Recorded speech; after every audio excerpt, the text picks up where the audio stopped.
Before a child ever tries something for themselves, they've already absorbed invisible messages about what they can and can't do. Where do those messages come from? Hi, this is our first time meeting. I'm Vanessa. I am the doctor who will tell you the truth, and I am the mom friend who will say it with love so that it goes down a little bit easier.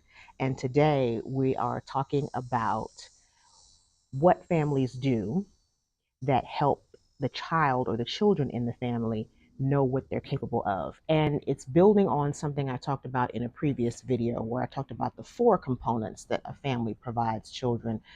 This one, we're slowing it down and we're zeroing in on capability, which was the first C. And so we're slowing it down and we're coming at it from a different angle. Because last time we talked about how a family calls out what they see in the child. They call out the talent that they see the child has. They highlight it for that child. They highlight the things that they know the child has a tendency to do or a tendency toward. So I talked about my son having a natural music ability. He's a creative, period, but my oldest one has a natural music ability. And so drumming was the first talent that we saw. He has a tendency toward the creative arts in general, but music is really his thing, so much so now he is pursuing a career in the music industry. And so talents, the tendencies that we notice about the child that we call out, and the things that we see that they're tenacious about. What is it that they keep going after and they just can't let it go? They're drawn to it, they're serious about it, they just keep going toward it. And when you see those things, call them out, because children don't come knowing what they have, what they carry. They need the people around them who are observing them, right? Because we all have natural blind spots, and we need the people around us to say something if we see something. If you're enjoying the content, this would be a great time to like the video, subscribe to the channel, and turn on your notifications. Okay, let's get back to the video. So that's how a child knows what they have and what they can lean into, what they can develop. It's because the people around them, the people who love them the most and are observing them the most, are calling these things out. Okay, so that was the last time. This time, we're going to talk about what families pour into a child that enhances their capability. Okay, Dr. Vanessa, what do you mean about that? I mean, the first one we'll talk about is families share their lived experiences. And I'm particularly talking about parents, grandparents. They are sharing what they have been through. And when a child who's new in the world and is discovering things for the first time and needs context to make sense of things, can sit down and listen to parents and grandparents tell stories about what it was like for them as a child, and coming up through today, the experiences that they've had, that informs the child in the family about at least what's been before. If they did it before, I can do it now, but can also serve as inspiration or a springboard for what they can do next, how they can build on that. So if we use myself as an example, I'm a first generation American. My parents are from the Caribbean, they're West Indian. And so I have grown up listening to all the stories about them living in their respective islands and what it was like and what things they had to work with and how they were able to enjoy what little they had to work with and how they made that work for them, what it was like for them to leave those islands to move first to England and make lives for themselves there as teenagers. They did not know each other until they met in England and then moved here. So I come from a people who have had humble beginnings, but then who also know how to set out and do new things, who also know how to take risk and go to a whole other country and figure it out as they go and make it work and then do it again going to another country. So there's a certain exposure. Let me not get ahead of myself, but yes, I was exposed to the stories about the things that they experienced. And hearing those stories, especially growing up in New York City, where it is full of people with similar stories coming from countries all around the world, coming there as their adventure in life to start over and to have more and to do better than maybe where they're coming from, to have a fresh start and to not have all the things figured out, but to just know that that's where I'm going and I'm going to make it work some kind of way. I grew up steeped in that, hearing those stories. And so that told me what I was capable of. I too can grow up where I am and take from those experiences and dare to dream about going further, going, moving to another state and starting over. And so when it came time for me to go to college, it was no big deal for me to leave New York and go to the University of Virginia. Because for heaven's sake, if my parents could leave a whole island and go to another country, surely I could go to another state. And so I did that without any of that reservation or wondering if I could handle it or wondering if I would be homesick or wondering if I would feel overwhelmed, because I had grown up hearing stories of several family members who have done this over and over and over, and I'm watching them thrive. And so I know I can do it too. And since then, having married a now retired military man, I have moved several times within this country. And so all of those moves, though difficult, because I'm moving an entire family, I didn't have the trepidation or the nervousness that somebody might have if they grew up, if for generations they only lived in one state. Now you're doing something new, moving someplace else. I can understand why you would feel a little overwhelmed because you're leaving everything you've ever known for generations. Whereas for me, I grew up hearing about people who loved where they're from, but wanted, but what they wanted, they couldn't have where they were currently. And so they dared to move someplace else to have what was in their heart to have, and dared to do it and bet on themselves. And so um, that told me that I was capable of doing the same. So a family can share their lived experiences with the children in the family, that lets that child know that you are capable of things that you may not think you're capable of. You are capable of things that your friends may not think they're capable of, because you come from a line of people who've had certain lived experiences that you can draw from, that can encourage you and empower you to do similar things. So the first E is experiences, lived experiences. The second E is that family can provide exposure. Now, when we think about what I talked about in the previous video and summarized earlier about how family notices the child's talents, tendencies, tenacity, that sort of thing, the reason why knowing that is helpful is because then you know what to expose them to. Now, there's levels to everything. So, exposure can first just mean what you as a mom decide to expose your child to. I was watching a show on HGTV yesterday, and the mother was talking about how she wanted to move to a ranch because she wanted to start homesteading, because she wanted her daughters to be exposed to growing food for themselves and eating off the land and growing up spending more time outside. And that was really important to her. And so she wanted the family to make that lifestyle shift. Now, that's exposure that that mother chose, that those parents chose for their children. Had nothing to do with what they noticed about the daughters, whether or not the daughters seemed to be interested in playing in the dirt and planting seeds. It had nothing to do with that. It was about what they felt was important to expose their child to, and them making the moves to do so. But exposure is also that based on what you see them having a talent for, or based on what you see them having a tendency to do, if they tend to just keep playing with blocks and putting blocks together and keep building buildings or whatever other structures, or you see them building animals out of the blocks, when you see that, then you're like, okay, let me put you in a class where you can go even further. Or I see that, you keep playing on the piano that my grandmother gave me. Great. I will also put you in piano lessons because you have a natural talent. It's in your genes.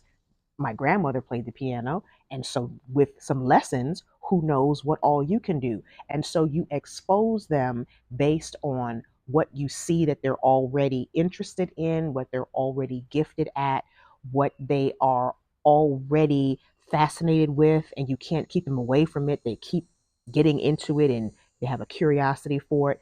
You can channel that curiosity in a way that's productive because now there's someone who can teach them how to do what they're trying to do and where they can go with that skill. It's also exposure to a certain school system versus another.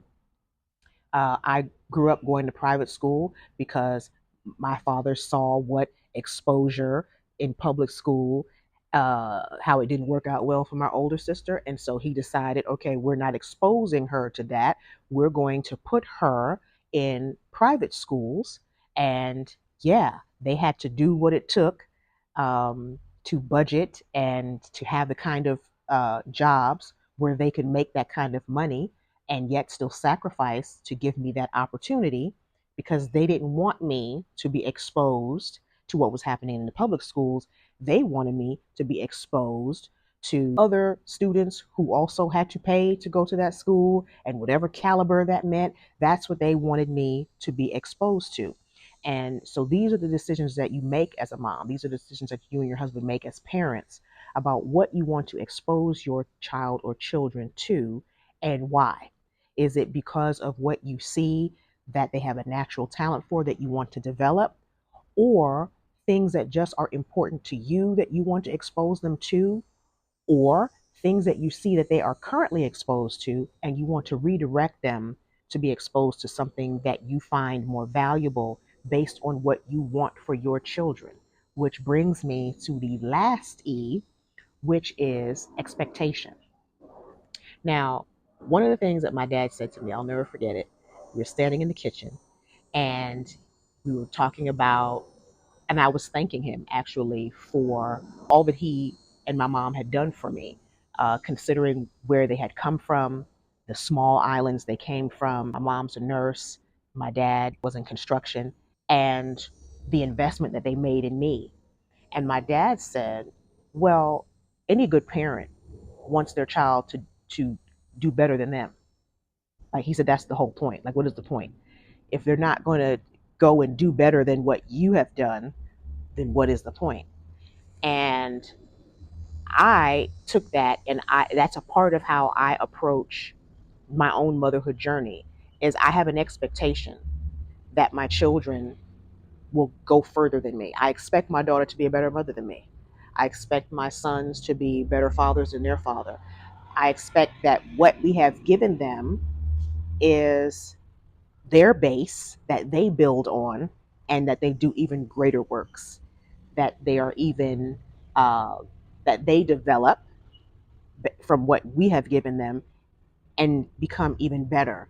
But we have that expectation because of what we have shared with them about our experiences so that they can learn from us and not have to start from zero, not have to experience certain things for themselves that could have a negative impact on them. They can learn from our experiences, not just the positives, but the negatives, so that they're like, okay, I won't do that. Let me go this way. So they at least have a running start.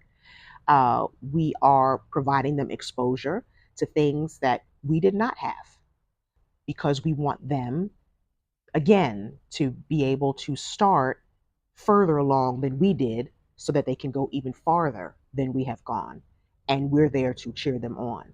And so, yes, we have a certain expectation, not an expectation that they be like us. And I want to make that very clear because children are not here to just be our minis, even if they look just like us. They are not here to be just like us. They have their own personality, their own temperaments, their own purpose for being here, their own destinies. And part of the expectation also is that you see your children as a blessing.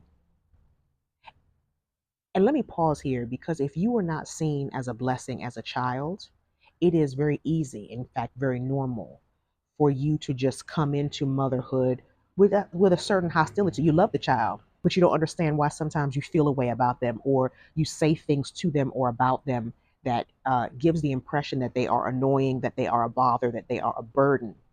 And I know this because this is something I had to pay particular attention to when I became a mom, especially with my daughter, because I grew up in a blended family where my mom had given birth to two of us girls. And although under very different circumstances, she still managed to have both of us feel like being our mother was more of a burden than a blessing. And so neither one of us really knew her well. I literally grew up with her and still didn't know her well, still didn't have any of that mother daughter bonding. And so to grow up under those circumstances and then become a mother, when I had my daughter, it would have been really easy if I just stayed unaware of what my experience was like and how it affected me. It would have been really easy for me to have my daughter and rinse and repeat and do the same things and not talk to her a whole lot or only talk to her when I had to do something for her and be very dutiful rather than show that I really loved being around her. It's part of the invisible messaging that comes across that a child knows that either I can do great things because I'm a great kid, or you're not going to be anything because you're just a pain in the behind. Like they know that. Even if you don't say it, they can pick that up. So I'm saying this because I know the importance of really paying attention to and unpacking your personal past, your personal childhood history, because that does show up in your parenting, whether you're aware of it or not. And so the proactive thing to do is to think back and look back to what you experienced so that you can deal with that and have more control of how you're showing up today as the adult version of you rather than the wounded child in you. Let's try our best to convey to them that we see great things in them and we believe that they can do great things, that they are an asset to this family, to this neighborhood, to the community at large, and that whatever it is that they are here to do, we are behind them. We are going to do our best to make sure that they have what they need so that they can excel and go make their mark in the world.